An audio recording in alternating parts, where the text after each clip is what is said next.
Casual, where casuals like me talk about casual things, everything sports. Today is another continuation of our NFL free agency predictions, and today we're going to go with the defensive linemen. Last episode we did edge rushers, and now it's defensive linemen's turn. First up, we have Javon Kinlaw of the Niners.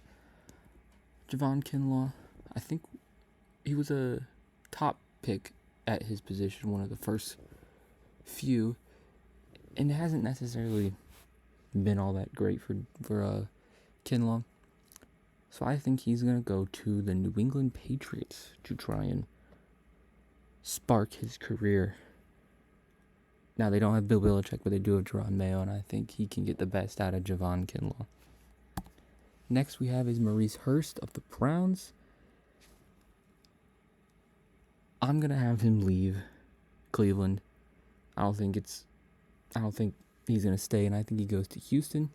And we'll see with Houston, they have two free agent defensive linemen. So there's a very good chance they walk, so we can replace them with Maurice Hurst. Not much too special here. But then we get Quentin Jefferson of the Jets. I have him staying in state, going to the Giants. I think I've done that a couple times now. I predicted Jets players to leave for the Giants. But I had Quentin Jefferson headed over to New York, pair alongside Kayvon Thibodeau and maybe another free agent edge rusher. Not much about Quentin Jefferson there. Then we get Daquan Jones from the Bills. All the reports are saying that the Bills should sign him. He had a good season. Any Bills fans out there, let me know if I'm wrong, but I think Bills fans want him back, so I'm going to have him stay on the Bills and re-sign this offseason. Then we got Fletcher Cox from the Eagles. Now, when it comes to Fletcher Cox, everything's saying there's a good chance he retires. Him and Jason Kelce both could retire this year. And they're both free agents, I think. If Jason Kelce doesn't retire, he goes back. And I think that's the same with Fletcher Cox. He's just too valuable of a piece. And I think since he's on most likely the verge of retirement, I think he'll take a cheaper deal to stay with the Eagles. I feel he's just too much of him and Kelce are too. You can't see him in any other team. So I think if he doesn't retire, I think he stays on the Eagles. Cheap deal. Just continue to try and get that second Super Bowl for him on the Eagles. Then we get Teair Tart, one of the Texans' free agent defensive linemen that we mentioned. I have him going to the Falcons. The Falcons need some D-line help. I had them sign Jadeveon Clowney, so why not add to that D-line and pick up Teair Tart from the Texans. We'll see what happens with Calais Campbell. He's a free agent. But whether they bring him or not, I think they get Teair Tart to add some depth to that D-line. Falcons seem like they're going to get a lot of veteran players on defense to me. And some younger guys as well, which maybe will get mentioned in future videos. But then we get Sheldon Rankins, the second Texans D-line, like I mentioned. We saw Maurice Hurst go from the Browns to the Texans. And I have Sheldon Rankins go from the Texans to the Browns. They do a little switch there. So the Texans do lose two of their two free agent D linemen, but they sign Maurice Hurst. Sheldon Rankins, veteran guy. I think he goes to the Browns, a team that's just like the Falcons. I think they're going to have a lot of veteran defensive players. Browns, who knows what's going to happen with their team and their quarterback situation, whether Watson's, good or not. But I think obviously they're going to compete. So just get some veteran defensive linemen helped paired alongside Myles Garrett. And they're going to be interesting to see what they do in free agency amongst edge rushers because they have Zadarius Smith as a free agent. So we'll see what happens there, but I think they get Rankins to help with that D-line. Then we get Grover Stewart. Again, I'm pretty sure I'm hearing that he's going to re-sign, or that they want to re-sign him, or that he wants to stay on the Colts. So if they give an offer that he likes, I think he'll be back, and I think that will happen. I like Grover Stewart. I think he's I think he's a valuable D lineman, so I think he stays with the Colts. Won't be the last guy re-signing here later on. Then we get Calais Campbell from the Falcons, veteran guy. Huge, by the way. Like, how tall is he? Like 6'7"? So we saw the Falcons pick up T.R. Tart. I think they let Calais Campbell walk. I actually think more he walks from the Falcons. I don't think he comes back. And I think he goes to the Niners. Super Bowl opportunity. Now, he kind of had that in Jacksonville in the division or the AFC Championship, but I think everyone knew the Patriots were going to win that game, unfortunately. But I think he tries to get that Super Bowl with San Fran, and I think he goes to the Niners. Then Leonard Williams, who got traded at the deadline from the Giants to the Seahawks for, I believe, a second-round pick. The Seahawks have to re-sign him, in my opinion. You can't trade a second-round pick when you're not a premier team and just not re-sign the guy. Like, you traded a high draft pick, second round, and you're just going to let him walk. So I think the Seahawks do everything they can to bring him back.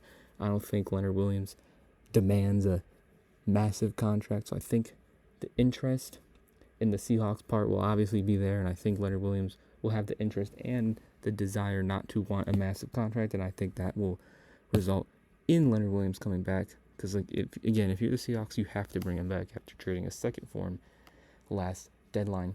Now I get to the big names at the D-line.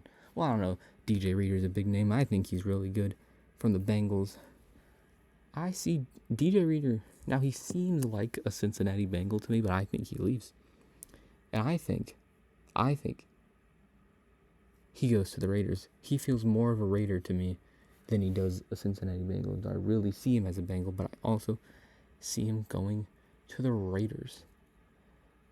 I just had a gut feeling that he's going to go to the Raiders. I don't really know how to describe it. I just think the Raiders aren't going to sign a ton of massive free agents. Obviously, they have to figure out what they're going to do at the running back position. They said they're not going to trade Devontae Adams. I don't know why they would, only if he asks to. So I don't think they're going to make many massive additions. But DJ Reader is a great pickup for them. He can be their kind of big name free agent that they pick up this offseason, and he does leave Cincy. However, Cincinnati this will not be the last time that the Bengals are mentioned. Next up we have is Madubuike, Justin Madubuike of the Ravens. Really like Madubuike. Really young. I'm pretty sure this is his this is the end of his rookie contract, if I'm not mistaken. So I think he goes back to the Ravens. Ravens defense was one of the best in the league, if not the best in the league. They had so much success. You gotta bring a guy like Madubuike back. I think he re-signs with the Ravens. I think there is that interest. Then we get to Christian Wilkins of the Dolphins. Now, I think Christian Wilkins leaves. I don't think the Dolphins bring him back. The Dolphins do not have a lot of money now. Now I know every team's salary cap got increased, but I don't think I think he wants a massive contract. I think he deserves a massive contract. Is he in that tier 1 of defensive linemen? Maybe not. Maybe he's more tier 2, but he's up there amongst the top defensive linemen. So I think that he is going to have a huge market for him in free agency. And I don't think the Dolphins are going to be able to give him what he wants. But I know I'm pretty sure he still wants to contend. Now, I don't know him personally, but I would assume. As I mentioned, the Bengals and DJ Reader wouldn't be the last time they got mentioned. So I have Christian Wilkins going to the Bengals. That might be, I don't know if they have the money for that. Might be a crazy take. But I think Christian Wilkins goes to Cincinnati. They obviously have to figure out what they're going to do with T. Higgins. I'm pretty sure they're letting Tyler Boyd walk. They need a big name free agent that's not T. Higgins. Joe Burrow's going to be back. Jamar, T. Higgins. Who knows what's happening at the running back position. They might let Mixon go. They need a big-time free agency addition on defense, and I think that will be Christian Wilkins. And then the last one is Chris Jones. Now, no one really knows what's going to happen with Chris Jones, L'Jarius Sneed, all these top Chiefs free agents, Willie Gay. Now, there's been numerous reports that Sneed's going to get traded, that they're prioritizing Chris Jones over L'Jarius Sneed. So I think L'Jarius Sneed leaves. And I think they bring Chris Jones back. He said in the parade he's not leaving. I don't think he's leaving. I think they find a way to bring Chris Jones back. And unfortunately,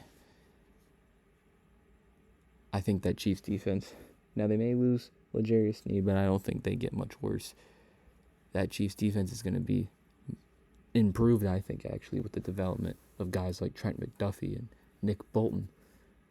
And I don't like that because the Chiefs are really good, but it's just the unfortunate reality. But I do think they bring Chris Jones back in free agency. And that is going to be it for my defensive lineman free agency predictions. Let me know in the comments what you agree with, what you disagree with. Make sure you leave a like and subscribe. Turn that notification bell so you don't miss more amazing content, especially when the NFL season rolls around. That'll do it for me. Peace.